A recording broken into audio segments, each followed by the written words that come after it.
Hola, ¿cómo están? Soy Francisco Belaunde. Bienvenidos a una nueva edición de Hablemos del Mundo.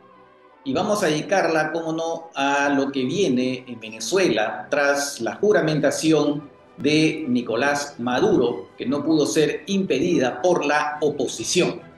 Hablemos del Mundo es auspiciado por Teje Láser Oftálmica. Teje Láser Oftálmica, comprometidos con tu visión.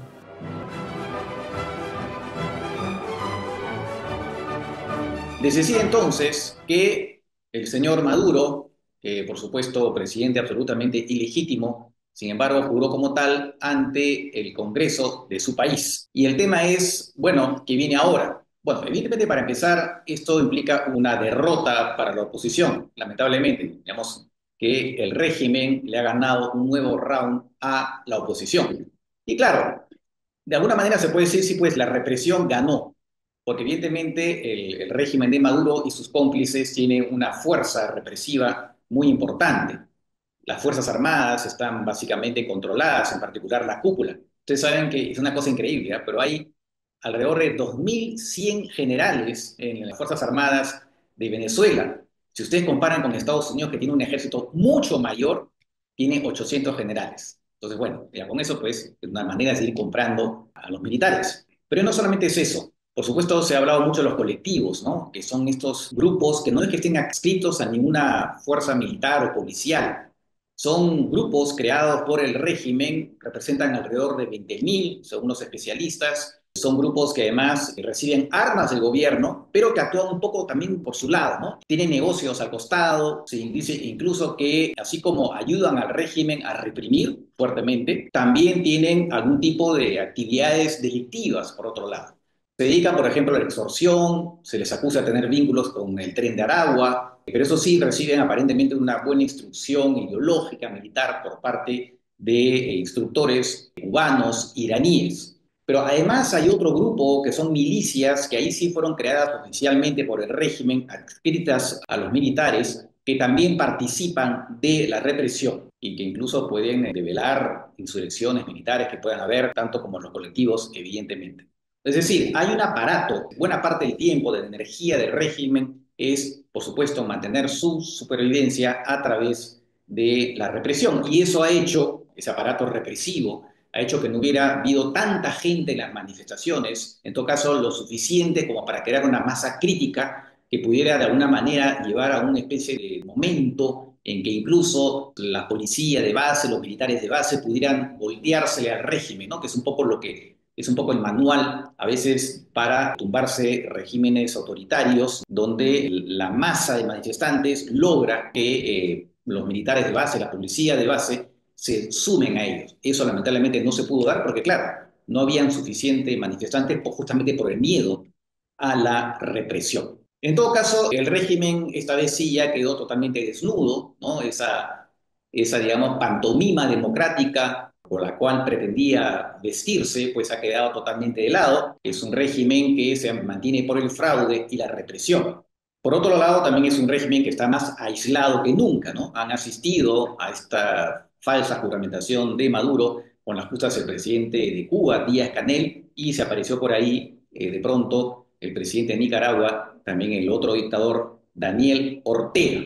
Naturalmente han asistido representantes de los países aliados, además, ¿no? De Rusia, de China, como no, de Irán, y además también de manera un poquito más polémica, representantes de Colombia, Brasil y México. En todo caso, una diferencia con otras situaciones de dictadura es que hay una oposición que no se rinde y sobre todo que está encarnada por una luchadora que está ahí, que es María Corina Machado. Lo interesante es que no la pueden tocar. Se ha visto efectivamente con ese intento de secuestro, ¿no? El jueves, y han tenido que liberarla inmediatamente. Entonces es una cosa interesante porque la represión encuentra, ¿no? Un freno frente a esa señora que seguramente el régimen quisiera, y se ha demostrado, apresarla o incluso hasta matarla. Y por otro lado, por supuesto, Edmundo González, que es el presidente electo, que tampoco se rinde.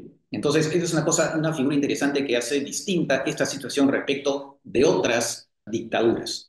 Bueno, ¿y qué viene ahora?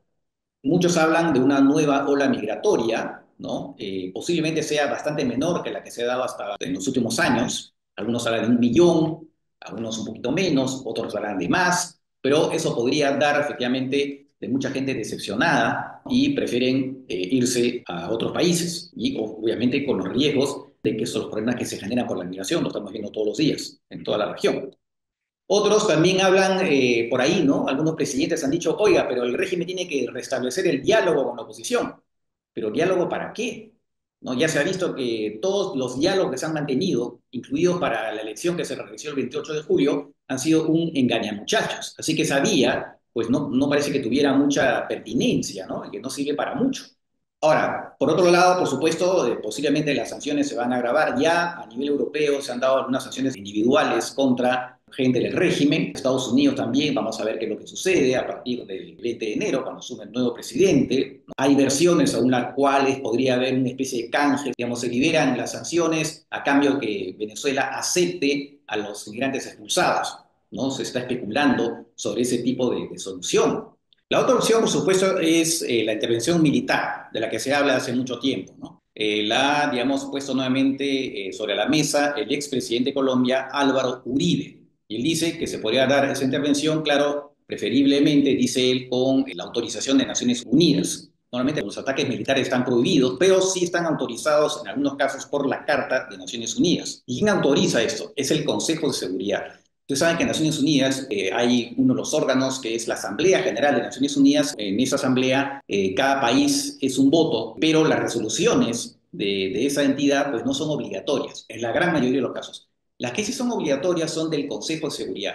El Consejo de Seguridad reúne a 15 países, de los cuales 10 van rotando cada 2 años, ¿no? Que representan a los diferentes continentes, y 5 tienen doble privilegio, que son permanentes y además tienen derecho de veto. ¿Quiénes son? Pues China, Rusia, Estados Unidos, Francia y Reino Unido. Y el derecho a veto, ¿qué quiere decir? Que basta que uno de ellos esté en contra de un proyecto de resolución para que esa resolución no se adopte. Está muy claro que Rusia y China se opondrían, obviamente, a una propuesta de intervención armada en Venezuela. Lo que quiere decir que la propuesta de Uribe, por lo menos para darle visos de legalidad, tiene nulas posibilidades de prosperar, ¿no? Ahora, obviamente, la intervención militar podría ser dada de manera ilegal, como se ha dado en otras ocasiones, pero también se está hablando en algunos casos también, oiga, ¿y qué tal si, porque esa es otra posibilidad de intervención legal, cuando un presidente pide, ¿no?, una intervención militar extranjera en su país, y algunos dicen, oiga, ¿quién es el presidente legal de Venezuela? No es Maduro, Maduro no ha sido elegido. ¿Quién sería? Pues obviamente Edmundo González. Pues Edmundo González, según algunas voces, podría él pedir una intervención militar. Obviamente está el costo, aunque la intervención militar no necesariamente tendría que ser con tropas en tierra, sino básicamente con bombardeos, ¿no? Bombardeos y lanzarle drones a la cúpula, ¿no?, de Venezuela, a todos los líderes, una cosa por el estilo. Entonces, claro, son hipótesis que se están manejando un poco ante la frustración que muchos sienten, tanto en Venezuela como en el extranjero, ante la permanencia del régimen. Incluso se habla de mercenarios, ¿no?, que podrían efectivamente hacer una incursión en Venezuela, pero eso sería tal vez incluso hasta mucho más costoso. Además, con el riesgo que también una guerra genere aún más desplazados, y entonces agravaría el tema de la migración.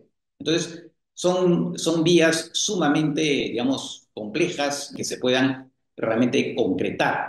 Así que bueno, lo que queda es lo que ha anunciado Edmundo González, ¿no? Edmundo González ha dicho que va a ir a Venezuela, cuando como lo dijo también María Corina Machado, cuando las condiciones estén dadas, y eventualmente volver a insistir con la calle, con manifestantes, ¿no?, que acompañen a Edmundo González y puedan en ese momento reivindicar la presidencia para sí. Entonces, en resumen, pues el round lo ha ganado el régimen, ha quedado un poco sacudido, totalmente desnudado, pero el tema es que la represión ha pesado más. Y se espera que en una próxima ocasión se pueda, digamos, volver a intentarlo, pero otra vez con la represión es muy complicado. Obviamente es normal, la gente tiene miedo, ¿no?, con estas movidas de estos grupos, muchos criminales que están al servicio del régimen. Y lo otro, bueno, es la hipótesis de una intervención militar que siempre está flotando, pero que, bueno, no parece muy probable, por lo menos en estos momentos. Así que bueno, eso es un poco en resumen. Hubiéramos querido ser un poquito más optimistas, pero es un poco en resumen de lo que podría esperar a Venezuela en los próximos meses, tal vez en los próximos años. Pero en fin, la comunidad internacional tiene que seguir presionando. Naturalmente, como siempre decimos, la acción de la comunidad internacional es muy importante, no es decisiva porque lo que es decisivo es lo que pasa adentro, pero igual es importante el rol que pueda jugar la comunidad internacional.